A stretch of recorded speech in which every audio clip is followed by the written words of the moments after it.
wafdi ka socda safaaradda dawladda Ingiriiska ay ku leedahay Soomaaliya ayaa maanta gaaray magaalada Beledweyne ee xarunta gobolka Hiiraan waxaana ay ballan qaadeen in maamulka gobolka ay ka caawin doonaan horumarka iyo ammaanka magaaladaasi Beledweyne sidoo warbixinta warkan Beledweyne nooga soo diray wariyeena Cabdishakuur Cismaan Cali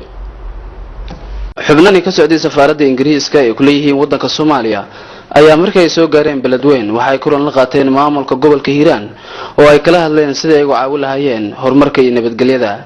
sidoo goobta ka sheegay safiir ku-xigeenka dawladda Ingiriiska u fadhiya waddanka Soomaaliya. We've been very kindly welcomed by the governor. It's very important for us that we get to see Somalia outside of Mogadishu and understand the situation within the regions itself. Today we've discussed the security situation, we've discussed development needs and also the progress on federalism. It was very encouraging to hear from the governor all of his efforts with reconciliation and his attempts to bring people together in dialogue. We've also discussed the importance of developing the justice sector and the help that the international community can bring to help the justice sector and police and security here within the region. So we'd like to take the opportunities once again, thank the governor, and we're looking forward to working with him as we build towards Vision 2016. gudoomiyaha gobolka Hiiraan Cabdifataax Xasan Afrax ayaa sheegay in ay soo dhaweynayaan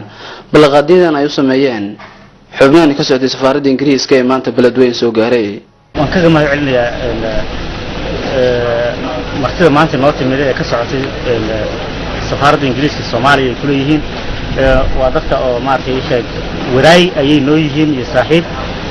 runtii maanta waxaan ka wada hadalnay oo hadalkeena uu ku saabsanaa sidii loo dhis lahaa oo loo dhameystiri lahaa nidaamka federalismka gobolkani uga mid noqon lahaa dawladaha ka midka ah dawladaha federaalka waxaa kaleeto ka mid ah in waxaan ka wada hadalnay xagga nabadgelyada iyo in muqdisho aan lagu ekaanin international community in ku aqaan beesha caalamka ku ekaanin muqdisho gobolada gudbaan waxaa kaleeto ka mid ah waxyaabahan ka wada hadalnay xagga ciidanka darkiisa iyo qaramaynta ciidanka dalka Soomaaliyeed waxaa kaleeto ka mid ah horumarka iyo maartay maalgelinta lagu sameeyay iyo in la ka caawiyo cadaaladda xagga maxkamadihii iyo maartay sidii loo dhisi lahaa qaybta iyo booliska dhinacyo badan ayaa soo qaadnay waa markii saddexaad ay loo yimaadaan